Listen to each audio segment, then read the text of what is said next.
Dark Turns by Cate Holahan. Narrated by Christa Lewis. 1. Fondu. Sinking down. A term used to describe a lowering of the body, made by bending the knee of the supporting leg. The lawn glittered in the late summer sun, a shining emerald slate as uniform as astroturf. The grass smelled real, though. Realer than real. Each inhale filled Nia's nose with a spritz of green, more pungent than mall perfume and far sweeter than the oniony weeds back home. The lawn smelled like money.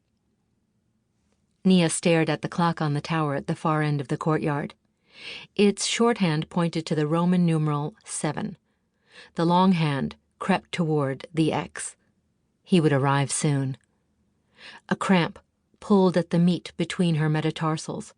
She steadied herself on her good leg and folded in half to grab the throbbing joint that had spurred the contraction. Her thumbs slid beneath the clinging hem of her spandex capris. She pressed into her heel until it grew hot. The pain's drumming slowed.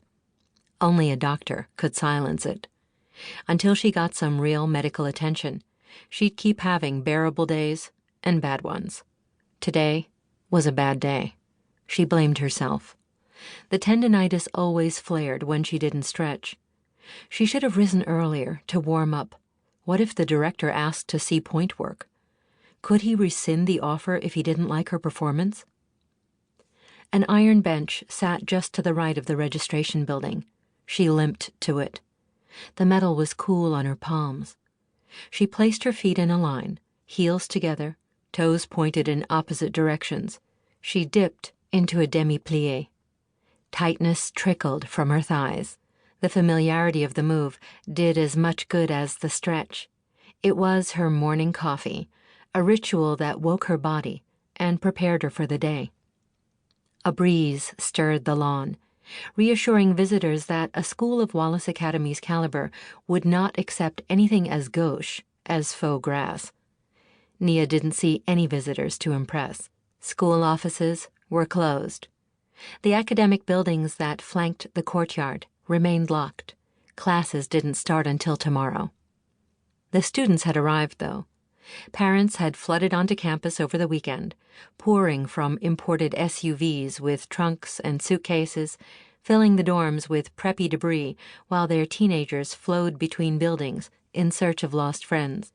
She'd watched the move-in from the bay window of her new studio, which overlooked the entire courtyard. Such views were rare, reserved for so-called resident advisors, a college title intended to trick high school students into befriending the teaching assistant down the hall. But she was more of a spy than a schoolmate. The dean had been clear.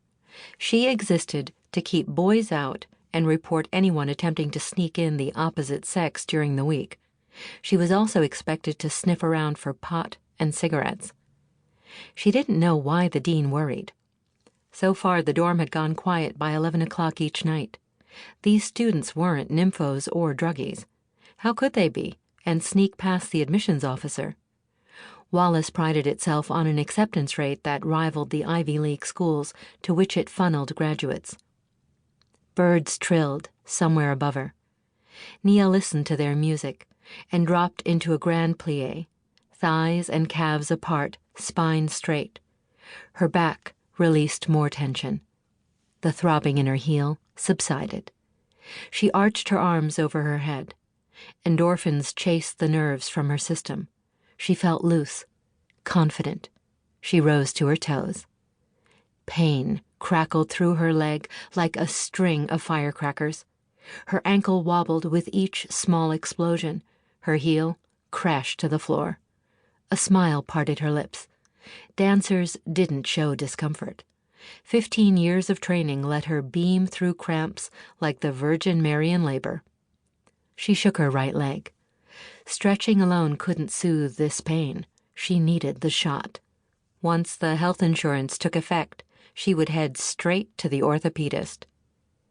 Footsteps tapped somewhere to her right. A svelte man, clad in black, glided toward her. The bright morning highlight.